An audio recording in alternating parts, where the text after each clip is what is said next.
오늘은 로마서 27번째 시간입니다. 로마서 27번째 시간으로 로마서 14장 1절부터 12절까지 있는 말씀을 가지고요, 연약한 자를 받아주라, 연약한 자를 받아주라 라는 제목으로 하나님 말씀 함께 시간 나누도록 하겠습니다. 로마서는 제가 말씀드렸던 것처럼 크게 우리 1장부터 11장까지는 교리적인 부분이라고 그랬죠. 1장부터 11장까지 교리적인 부분의 큰 핵심은 그겁니다. 어떻게 구원을 받느냐라는 거죠. 어떻게 구원받습니까? 오직 예수 그리스도, 그분으로 말미암아 우리는 구원받은 거예요.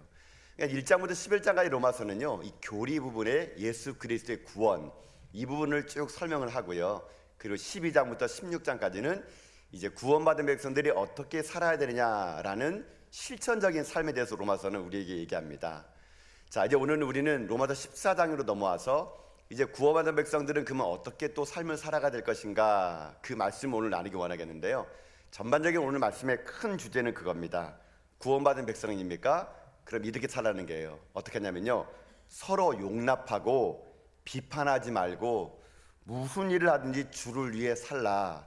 이게 구원받은 백성이 마땅히 살아야 될 길이다. 이게 로마서 14장 1절부터 12절까지 우리에게 주는 말씀이거든요. 자, 우리 말씀을 통해서 한번 그러면 그 말씀이 어떠한가를 다시 한번 우리가 보도록 합시다. 자, 그럼 1절의 말씀 한번 돌아볼까요? 자, 1절의 말씀을 다시 한번 읽어봅시다. 자, 함께 읽어봅시다. 시작. 믿음이 연약한 자를 너희가 받되 그의 의견을 비판하지 말라. 아멘. 자, 구원받은 백성인 우리가 살아가야 될 방법 중에 오늘 14장은요 우리에게 말합니다. 믿음이 연약한 자를 너희가 받되라고 됩니다. 여러분, 이 말씀을 찬찬히 잘 생각해 보세요. 믿음이 연약한 자를 받되. 여러분, 이 말은 무슨 말일까요? 이 말은요, 믿음이 연약한 자가 있다란 얘기입니다. 있다란 얘기. 그러니까 교회 공동체에 우리가 구원받은 백성으로 다 이렇게 모였잖아요. 그런데 교회 공동체 안에는 믿음이 연약한 자가 있다란 얘기입니다. 그러면 어떻게 해야 되느냐? 불평하지 말라는 얘기예요. 반드시 믿음이 연약한 자가 있습니다. 우리가 그렇게 서로를 바라보지 않습니까? 왜 우리 주변에는 이렇게 믿음이 연약한 자가 있지? 저 사람은 왜 저렇게 믿음이 없지? 저 사람은 직분자인데 왜 저렇게 믿음이 없이 생활하지? 여러분, 이럴 수 있다란 얘기예요. 있다는 얘기예요. 직분이 있다고 믿음 있는 게 아니거든요. 여러분, 그렇기 때문에 우리가 먼저 중요한 게 뭐냐면요, 우리 주변에는 믿음이 연약한 자가 있다는 것을 꼭 받아들여야 된다는 겁니다. 여러분, 내가 저 사람이 왜 저렇게 믿음이 없지? 저 사람은 왜 저렇게 살지? 이렇게 말하는 이유는 뭘까요? 나와 그 사람하고 비교했을 때 나는 그 사람보다 낫다라고 여기기 때문에 그런 말을 하는 거예요. 내가 저 사람보다 더 예배 잘 드리고 헌금 생활 잘하고 봉사 많이 하니까 나는 믿음이 있고 그 사람 믿음이 없어. 이렇게 하다 보니까 우리가요 다 자기 기준에서 이 믿음이 없는 사람, 아유 저 사람은 지금 봐도 저렇게 믿음이 없네, 이렇게 말한다는 얘기예요. 그건 결국 무슨 말입니까? 다 상대적인 거예요. 그렇게 말한 사람은요, 더 믿음이 있는 사람이 볼 때는요, 그 사람이 또 믿음 없게 보이는 거예요. 결국 이게 무슨 말일까요? 우리 주변에 믿음이 없는 사람이 분명히 있게 돼 있다는 겁니다. 부족한 자가 있다란 얘기예요. 그렇기 때문에 로마서는요, 구원받은 하나님의 사람이면 믿음이 연약한 자를 어떻게 한다고요? 받아주라는 얘기예요. 용납해 주라는 얘기예요. 그것이 옳고 틀리고를 말하지 말고요, 우리가 어떻게 하는지 아십니까? 그럴 수도 있지, 그렇게 믿음이 없는 사람이 그렇게 행할 수도 있지, 이렇게 해가지고 용납하는 마음을 가져주는 것, 그게 바로 구원받은 백성이 공동체 안에서 해야 될 일이라는 것을 여러분 잊지 말라는 거거든요. 여러분, 그런 것 같아요. 이 교회 공동체 안에 믿음이 없는 사람들 있지 않습니까? 이런 사람들은요, 자기가 공동체에서 이렇게 용납이 되지 않고 받아들이지 않게 되면요, 상처를 받게 됩니다. 자기가 연약하니까 누구 하나 자기한테 와가지고요, 위로해 주지 않고 막 맨날 탓만 하고 너네 그렇게 살아, 이렇게 할 때 되면요, 그 사람이 마음이 낙심이 와요. 자신의 연약함 사실 그 사람도 알아요. 연약함과 약점을 자기가 아는데 공동체에서 그 사람에게 한 사람이라도 격려를 해주면은요, 보듬어주고요, 용납해주면은요, 그 사람 믿음이요 완전히 달라질 수 있습니다. 실제로 여러분 제가 전에 대학 청년부를 이렇게 할 때 어떤 한 자매가 있었어요. 근데 그 자매는요 아주 독특한 자매였어요. 화장을요 하는데요, 이건 세상에 없는 화장이에요, 여러분. 이게 모두 아프리카에서 온 사람도 아니고 어떻게 저렇게 화장할 수 있지? 화장 정도로만 끝내면 좋은데 옷도 이상한 옷을 입고 다녀요. 야, 저런 옷을 도대체 어디서 살까? 아무리 동대문 들려도 없는, 세상에 없는 옷을 막 입고 다니는 거예요. 그러니까 사람들이 그 자매를 보고 뭐라는지 아십니까? 자꾸 수근거리는 거예요. 아무리 그 자매를 용납하지 않은 거예요. 제가 봐도 좀 심각했어요. 그러니까요. 근데 어떻게 해요? 제가 대학 청년부 담당인데 목사라는 이유만으로 용납을 해야 되는 거예요, 여러분요. 그래서 제가 그 자매한테 가가지고 머리가 이상하게 다니고 막 화장도 이상하게 다니고 옷도 막 이 세상 옷이 아닌 그 자매한테 얘기했어요. 야, 자매는 앙드레 김의 패션을 능가할 사람이네, 막 이렇게 했어요. 그러니까요. 그랬더니 그 자매가요, 그 말을 듣는 순간 마음에서요 눈물이 흘렀대요. 자기는 지금까지 교회 왔을 때 자기는 자기 멋대로 이렇게 살는데 사람들 다 자기에서 뭐라고 부르는지 아세요? 자기는 교회 오면 사람들이 저를요 미친 니은 이렇게 불렀다는 거예요, 여자 보고. 근데 저는 앙드레 패션을 능가할 참 멋져요 이렇게 한 거예요. 그런데 그 자매가요 그 한마디 말에 자기를 용납해 준다는 말을 듣고요 이렇게 얘기한 거예요. 그때 전도사였거든요. 전도사님, 저 꼭 그렇게 될게요. 그 후로 증상은 더 심해졌다는 거 아십니까? 그러니까 뭐 바뀌는 게 아니더라고요. 제가 너무 뛰어졌나 막 그러거든요. 날로 증상이 심해져서 도저히 감당할 수 없는 옷이지만 그래도 공동체에 전도사님 제가 받아준다 그러니까 너무 그게 기뻐가지고요 나날이 증상이 새로워지는 놀라운 은혜를 받던 것 같아요. 또 하나 제가 있었어요. 그 중고등부 제가 지도할 때인데요, 이 중고등부 애들 중에는요 반항 끼는 애들이 되게 많아요. 일부러 부모님이 중직자잖아요. 그럼 자기 부모님의 얼굴에 먹칠하는 친구들이 있어요. 제가 담당하는 애가 그랬거든요. 그 친구는 어떻게 하는지 아세요? 교회 올 때요 일부러 담배를 가지고 와요. 그리고 여기 앞주머니 담배를 딱 꽂아요. 그리고요 부모님하고 오잖아요. 그럼 로비에서 안녕하세요 인사하면요 아주 90도로 각도를 꺾어가지고 일부러 담배를 떨어뜨려요, 로비에다가. 그리고 사람들이 막 숨면서 어머 어떻게 아들이 담배 피워 막 이러잖아요. 일부러 이 친구는 그렇게 한 친구였어요. 그래서 맨날 이 안주머니에 담배를 가지고 교회 오는 거예요. 그리고 꼭 예배 전에 화장실에서 담배를 피는 거예요. 교인이 다 알아요. 일부러 그 부모님 얼굴에 먹칠해가지고요 부모님이 반항심을 하려고 했던 아이였거든요. 저한테 와가지고 저도 인사하면 담배가 툭 떨어지는 거예요. 그럼 사람들은 어떻게 이럴 수 있냐, 교회 와서 담배 피냐, 이 아들이 진짜 아들이냐 막 그럴 때 저는요 인사 딱 하게 되면요 떨어진 담배를 제가 주워주고 다시 넣어줘요. 그래서 얘기했습니다. 아이고 돈도 없는 게 국산 담배 꼭 외국 담배를 피는 거예요. 국산 담배 펴라 해가지고 제가 톡톡 두들겨줘요. 근데 제가요 웬만한 사람들은 아이고 저 아들 싹스 놀았네, 아이고 어쩌면 좋아, 아이고 권사님 아들이 장로님 아들 이러는, 저는 괜찮다고 등 두들기면서 국산 담배 피라고 이렇게 한번 격려해 주니까요 이 청소년이요 바뀌었어요, 여러분. 물론 완전히 안 바뀌었어요. 어떻게 바뀌었냐면요 하나 바뀐 게 있어요. 그래도 주일날 화장실 담배를 안 피고요 옥상에서 펴요, 옥상에서. 그것만이라도 저는 너무나 감사했어요. 너무 고마워. 왜냐면 제가 가서 화장실 담배꽁 제가 주가 되거든요. 화장실도 안 피고 옥상에 피니까 너무 감사해서 야 고맙다, 야 화장실도 안 피고 그래서 옥상에서 피고 내려와, 그리고 예배 늦지 말고 들어와. 제가 용납해 주니까 이 아이가요 진짜 그게 미안했는지 점점 사실은요 담배 피는 횟수를 줄였어요, 여러분.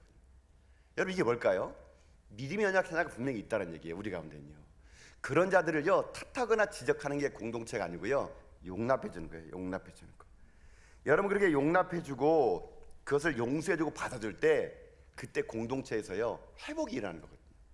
그럼 보세요, 뭘 그러면 용납을 해야 될까요? 믿음이 없는 자를 뭘 받아줘야 될까요? 여러분 각기 1절 말씀 뒤에 보세요. 뭘 받아주니까 나와 있어요. 믿음이 연약한 자를 너희가 받되 뭘 하라고요? 그의 의견을 비판하지 말라는 거예요. 그의 의견을. 그 당시에 로마 교회도 그런 일이 있었다 봐요. 믿음이 없는 자들이, 여러분 믿음이 없으니까는 이상한 말 하겠죠. 믿음 있는 사람이 이상한 말 하겠습니까? 믿음이 없으니까 이상한 말 하게 되면요 그걸 비판하는 거예요. 아유 믿음도 없는 게 꼭 저러만 한다고 막 무시해버리는 거예요. 무시해버리는 겁니다. 무시해버리니까 이 사람이 그 안에서요 어떻게 되느냐 점점 약해지는 거예요. 그러니까는 우리에게 중요한 그거란 얘기예요. 믿음이 없으니까 그런 말을 하니까 그가 하는 말을 비판하기 전에 용납해 주란 얘기예요. 아유, 믿음이 없으니까 저런 말 하겠지. 믿음 있으면 저런 말 하겠어? 그 사람의 말을요, 비판하기 전에 용납을 해달라는 거, 그게 공동체에서 해야 될 일이라는 거예요. 여러분, 이것을 우리가 오늘 우리 교회에서 한번 실천해 봅시다. 우리 주변에 믿음이 연약한 자가 있거든요. 다 믿음이 연약해요. 그러면 믿음이 연약한 자가 말할 때 믿음 없다고 비판하지 마시고요, 그 말을 한 번쯤 그럴 수도 있구나라고 들어줘야 돼요. 근데 우리는 어떻게 해요? 막 믿음 없는 사람이 막 그런 말 하면은 뭐 우리 어떻게 합니까? 경상도 말로 됐다 막 이렇게 뭐 취합보라 막 이렇게 하면서 막 이렇게 하지 말라는 얘기예요, 여러분요. 그렇게 말하면은 들어주라는 거예요. 비판하지 말라는 거. 여러분, 이게 뭐냐? 이게 바로 구원받은 백성들이 해야 될 일이라는 거예요. 여러분, 민주주의는요, 다수결의 원칙입니다. 그러나 교회는요, 다수결의 원칙을 하는 것이 아니에요. 소수의 의견이라도 그 의견에서 비판하지 않고 경청해 줄 때, 그때 교회가 세상과 다른 거거든요. 그럴 때 믿음 있는 사람들이라고 우리는요, 불려지게 되는 거거든요. 그래서 여러분들이 오늘부터 용어를 하나 바꿀 게 있어요. 그게 뭐냐면요, 다르다와 틀리다를 구분해서 쓰셔야 돼요. 다르다라는 건 뭐냐면요, 차이예요. 차이예요. 단순한 차이가 다른 거고요, 틀리다라는 것은 잘못된 거예요. 근데 우리 한국 사람들은 이게요, 다르다와 틀리다의 용어를요 같이 써버려요. 그래서 의견이 좀 다른 건데 넌 틀렸어 이렇게 얘기해 버립니다. 틀린 게 아니에요. 의견이 다른 거예요. 정말 구원받은 백성들이 모인 공동체는요, 다름을 인정하는 다양성 속에 그리스도 안에서 일치를 이루는 거, 이게 진짜 구원받은 백성들이 있는 곳이거든요. 모든 다양성을 인정해 주셔야 돼요. 다름을 인정해 주고 나와 서로 다름을 용납하고 그 다름이 있지만 그 안에 일치를 이루는 거, 그리스도 안에서 일치를 이룰 때, 그때 거기서부터 어떤 일이 생기느냐? 진짜 구원받은 백성들의 삶의 모습이 나타날 수 있게 되는 거예요. 저는 그래서 오늘 1절의 말씀을 가지고 여러분에게도 부탁드립니다. 여러분, 믿음이 연약한 자 있죠? 여러분, 지금 머릿속에 스쳐지는 그 사람, 그 사람을 용납하세요. 손가락에 지금 모자란 분이 계신 것 같은데, 괜찮아요. 숙명대도 괜찮아요. 발가락을 다 세셔가지고 그 사람의 믿음 없음을 용납하세요. 그리고 비판하지 마세요.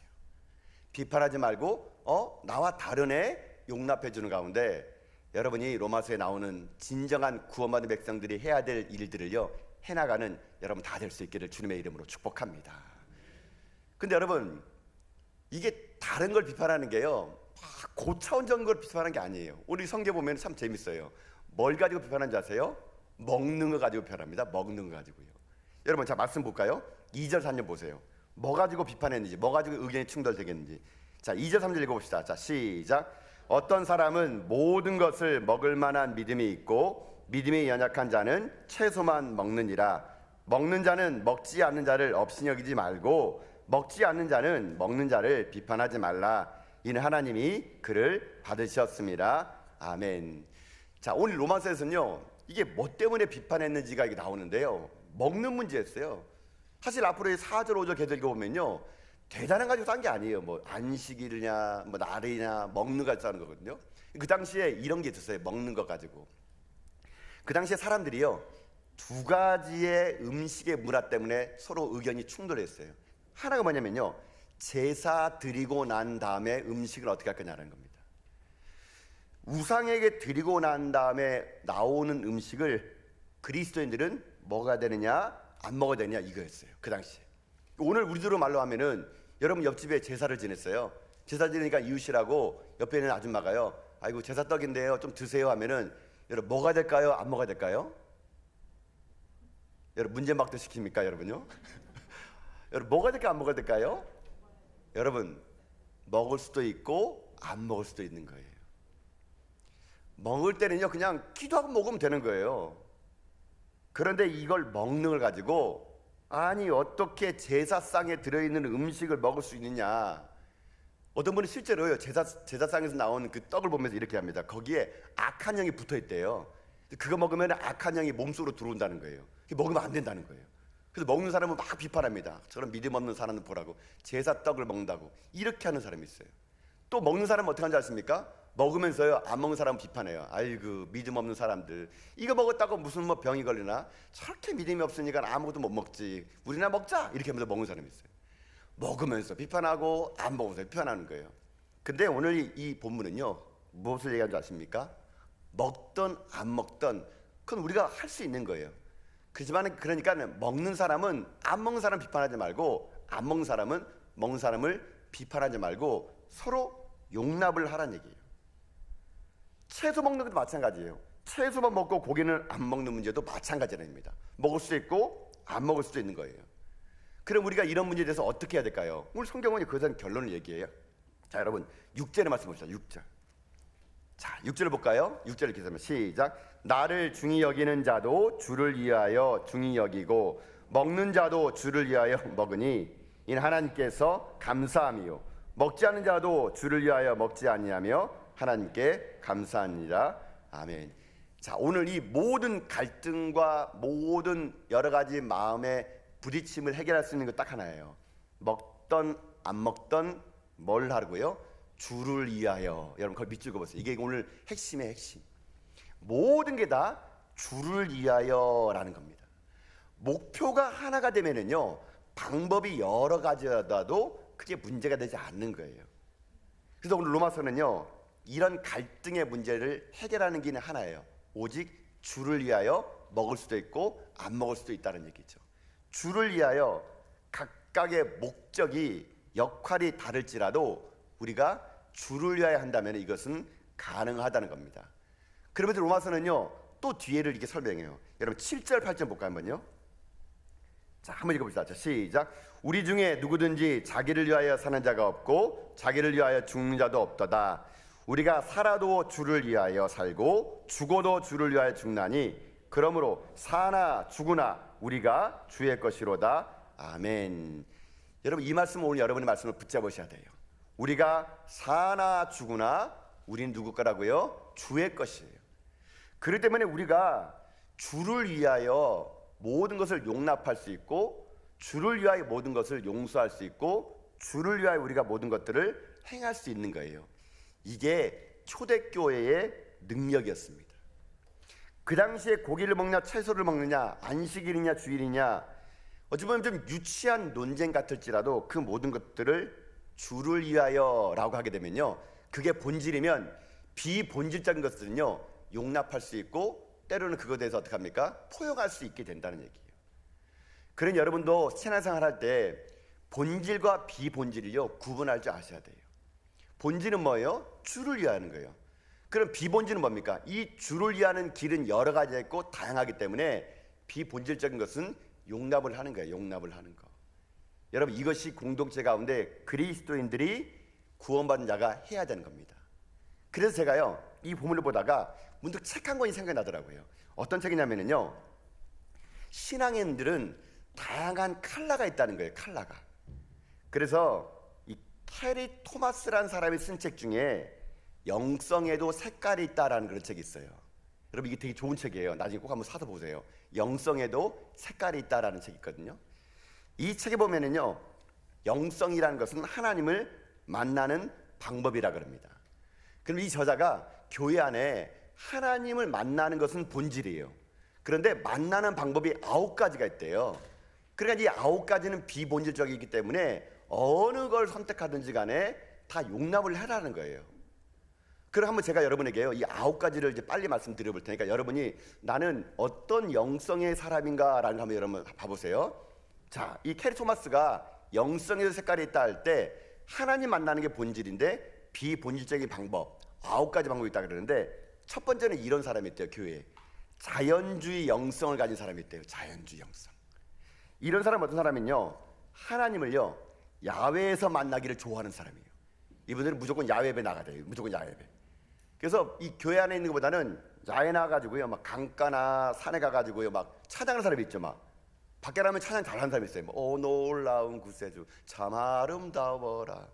안에서는 한마디도 안 하는 사람이 밖에 나가면 막 부르는 사람들, 이런 사람들은 자연주의 영성입니다. 이런 사람들은요 기도도요 걸어가면서 합니다. 걸어가면서. 그리고 뭐 산을 향해 두 손을 높이 들고요, 밤하늘에 별 뜨면은 막 찬양하고요, 하나님 영광을 위해서 막 찬양하고, 이런 사람들이 자연주의 영성이래요. 이 사람들이. 혹시 여러분 중에 자연주의 영성인 사람 있습니까? 한번 제가 말씀드릴 때마다 나는 몇 가지인가 한번 이렇게 해보세요. 두 번째는요, 이런 사람이 있다. 교회 감각주의적 영성을 가진 사람. 감각주의적. 이런 사람은요, 이런 사람이래요. 오감을 통해 하나님을 영광 돌리는 사람이에요. 이 사람들은요, 어떨 때 은혜 받냐면, 어떤 교회 갔을 때 장엄한 오르겐 소리의 소리를 듣고 하나님이 여기 계시구나, 이거를 귀로 감각으로 들어가지고 그 하나님을 높여드리는 그런 사람이 있다 그럽니다. 그리고 이 사람들은요, 또 이런 건물보다는 막 정통적인 막 그런 그 교회 문양 있지 않습니까? 건물, 그 건물로 딱 들어가는 그 순간 하나님 만나는 그런 사람도 있대요. 또 이 감각주의 영성 사람들은요, 실제로 캐톨릭 같은 데는 미사 드릴 때 이 사제가 나올 때요, 이 그 향을 뿌리는 게 있어요. 이게 두루마리, 이게 향을 뿌리게 있거든요. 그 향을 냄새를 맡으면 자기 안에 하나님의 인재가 강력하게 오는 그런 사람이 있대요. 이런 사람들이 감각주의 영성이에요. 그러니까 눈으로 보고 소리로 듣고 냄새 맡고 이런 감각으로 하나님 살아계심을 고백하는 사람이 감각주의 영성인 사람들이 교회에 있다는 거예요. 또 어떤 사람이 있냐? 정통주의 영성이에요. 정통주의 영성은요, 아마 우리도 그런 많을 겁니다. 이런 사람은요, 어디냐면요, 오랜 장로교회 예식을 통해서 은혜 받는 사람이 있는 거예요. 그러니까 의식과 상징 속에서 하나님 만나는 사람이죠. 이런 사람은 예배 드릴 때 성가대 가요, 시작할 때 주악이 쫙 울리고요, 막 철저하게 의식이 나오고, 그러면서 목사님도 그냥 저처럼 이런 목사님이 아니라 할렐루야 뭐 이러면서 막 그런 목소리 들으면은 너무 은혜 받는 사람들. 이런 사람이 정통주의 영성이에요. 이런 사람들은요, 규칙을 좋아하고요, 11조를 강조하고 주일 성수를 강조하고 경건한 분위기에서 박수치면 안 돼요. 이런 사람들은 그런 딱 분위기 가면은 하나님을 느끼는 사람이 있대요. 이런 사람이 정통주의 영성이에요. 또 있어요, 금욕주의적 영성이에요. 금욕주의. 말 그대로 금욕주의는 뭐냐면요, 고독과 단절 속에서 하나님 만나는 겁니다.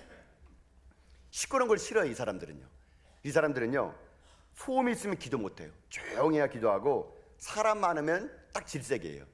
그래서 기도할 때도 자기 혼자 낮에 나와서 기도하고요, 산에 가서 기도하고요, 금식하고요, 소음과 단절돼 가지고 자기만의 세계에서 하나님 만나는 사람. 이 사람들이 금욕주의적 영성이에요.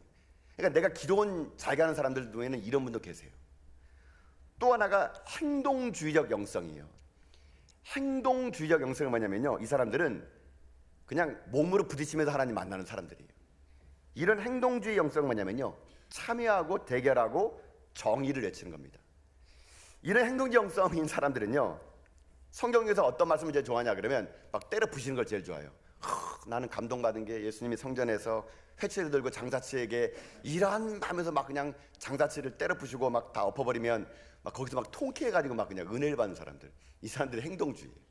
또 이런 사람은요, 누가 제일 성경에 좋냐 하면은 밤낮 엘리야처럼 갈멜살의 능력을 달라 그러면서 바알과 아스라엘라 850명을 박살내는 영성을 주시옵소서 막 이런 사람들. 이 사람들은 행동이에요. 이런 사람들은 막 영적 전쟁이라는 말을 좋아하고 막 싸우는 거 쥐야 막 이런 거 좋아하고요. 이 사람 기도할 때도 그냥 안 합니다. 주먹 막 들고 막 그냥 쥐야. 이런 사람들이 행동주의적 영성이에요. 이런 사람은 이렇게 해서 하나님 만나요. 또 있어요, 박애주의적 영성이에요. 박애주의적. 이 박애주의는 뭐냐면요, 이 사람들은 언제 하나님의 은혜를 만나면요, 남을 도와줄 때, 어려운 이웃에 가가지고 그들의 눈물을 닦아주고, 가난한 사람 돌보고, 장애우들 돌봐주고 섬기면서 거기에서 하나님 만나는 사람이 있어요. 이 사람들이 박애주의 영성이에요. 그러니까 내가 박애주의 영성이 아닌 사람이 이런 봉사를 하라 그러면요, 힘들어 못해요. 근데 이런 박애주의 영성인 사람은 하지 말라 그래도 여기서 하나님 만나기 때문에 그런 일 하면서 영적으로 충만한 사람들이 교회에 있다는 얘기예요. 이게 박애주의 영성이에요. 일곱 번째는요, 열정주의적 영성인 사람이 있대요. 이 토마스 해리스가 분석한 이 일곱 번째 사람은요, 열정주의인데, 이 사람들은 어떻게 하나님 만나냐면요, 신비와 축제 속에서 만나는 거예요. 이런 사람은 예배 드릴 때 가만히 예배 안 드립니다. 막 펄펄 뛰어다니고요, 찬양 불러도 두 손 높이 들고요, 막 눈 감고 혼자 그냥 막 찬양하고요, 기쁨의 찬양 나면은 누가 있든 말든 그냥 와일드하게 그냥 막 뛰며 찬양하고요, 은사주의나 젊은이들 모인 때가 여기 많아요. 이런 열정주의의 사람은요, 손뼉을 너무 많이 쳐가지고요 손금이 사라져요. 예. 이런 사람들이 보통 열정주의예요. 너무 많이 박수 쳐가지고. 여덟 번째는요 묵상주의적 영성이 있대요. 묵상주의적 영성. 이 사람들은 열정주의엔 반대예요. 이 사람들은 묵상주의다 보니까 이런 성격이래요. 예수님을 신랑, 나는 신부. 그러니까 맨날 이런 사람들은요 마치 여자가 사랑하는 남자에게 속삭이듯이 그렇게 신앙생활하는 겁니다.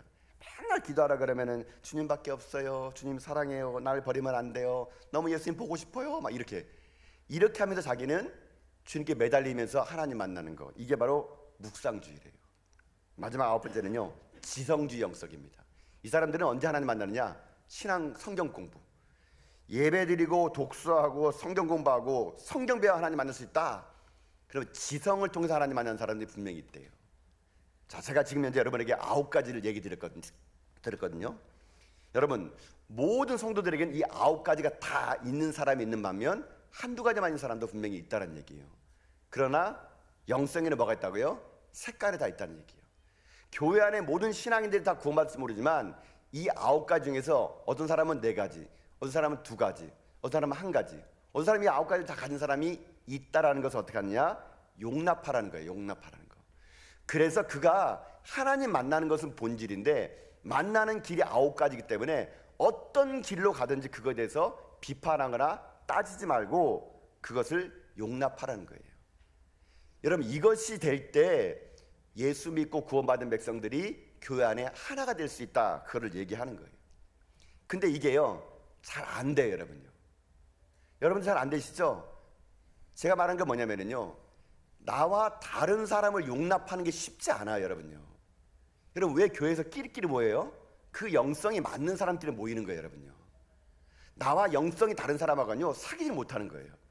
근데 여러분 신앙 공동체는요 나와 다른 사람을 용납하는 게 진짜 신앙인이에요. 기독교는요 나와 다르다 그래가지고 떠나서 혼자 속세에 가서 산에 가서 뭐 산은 산이요 물은 물이요 뭐 다 아는 거 거기 맨날 하면서 그냥 혼자 옹당살 다 먹으면서 사는 존재가 아니에요. 여러분 기독교는요 나와 다른 영성이 있는 사람을 용납하고 포용하는 게 진짜 그리스도인이에요. 여러분 그래서 뭐 우리 찬양 그러겠잖아요. 뭐 거친 파도 날 향해 와도. 인생은요 거친 파도가 날 향해 와요. 그러면 우리 그리스도는 어떻게 하지 않습니까? 그 다음 찬양 가사가 뭐 거친 파도 날 향해 오면 잠수 타라 이런 말 있습니까? 아닙니다. 거친 파도 날 향해 오면 어떻게 합니까? 주와 함께 날아오르는 거예요. 여러분. 나와 다른 사람을 용납하고 그 안에서 서로 포용하고 그 다양성 속에서 서로 다름을 인정해주고 살아갈 때 그때 그 공동체가요 진짜 하나님을 믿는 신앙 공동체가 될 수 있다는 거. 그게 오늘 이 로마서 14장이 구원받은 우리들이 해야 될 일을 얘기해주고 있다는 것이에요. 사랑하는 성도 여러분, 오늘 여러분께서는 들으신 이 말씀이 여러분 가운데요 때로는 해당되는 분이 참 많을 거예요. 우리 가운데 참 다름을 가지고 살아가는 공동체가 얼마나 많습니까? 사람이 얼마나 많습니까? 믿음의 연약자가 얼마나 많습니까? 그럴 때마다 여러분 오늘 말씀을 기억하셔야 돼요. 정말 구원받은 백성입니까? 그렇다면요 믿음이 연약한 자를 어떻게 하라고요? 용납해 주세요. 그럴 수도 있지. 비판하지 마세요. 그 사람을 비판하지 마시고요 그 사람의 다름을 인정해 주세요. 진정한 신앙 공동체는요 다양한 영성의 색깔이 있어요. 나와 색깔이 맞지 않다 그래가지고 틀렸다 말하지 마세요. 그것은 다른 거예요. 서로 다름을 인정하는 다양성 속에 주를 위하여 일치를 이룬다면요 그 공동체 그 교회는요 이 땅에 진정한 구원받은 백성들을 통하여 세상 사람들이 주목할 수 있는 교회가 될 수 있을 거라고 저는 확실히 믿습니다. 그래서 오늘 이 시간 여러분에게 오늘 이 말씀을 통하여 우리가 각자 신앙의 색깔이 다르고 서로 다른 삶을 살아갈 때 오늘 설교 제목입니다. 연약한 자를 받아주는 거예요. 그 사람을 용납하는 거예요. 업신여기지 않는 겁니다. 그와 함께 신앙생활 속에서 주님을 찬양하는 겁니다. 목표가 같으면은요, 주를 위한 목표 같으면요, 여러분 어떤 길을 걷더라도 우리가 주를 위한다면은 그 길을 함께 걸어갈 수 있는 것이 신앙 공동체입니다. 사랑하는 성도 여러분, 저는 여러분의 신앙이 결코 이 땅의 삶을 살아가는 날 동안 본질을 붙잡으며 비본질적이기 때문에 싸우지 않고 다투지 않고 서로가 그것을 인정해주고 오직 주를 위하여라는 한 깃발 아래 여러분의 삶이 각자의 역할을 충실히 감당하는 가운데 진정한 구원받은 백성의 삶을 살아가는 여러분 다 될 수 있기를 여러분 주님의 이름으로 축복드립니다.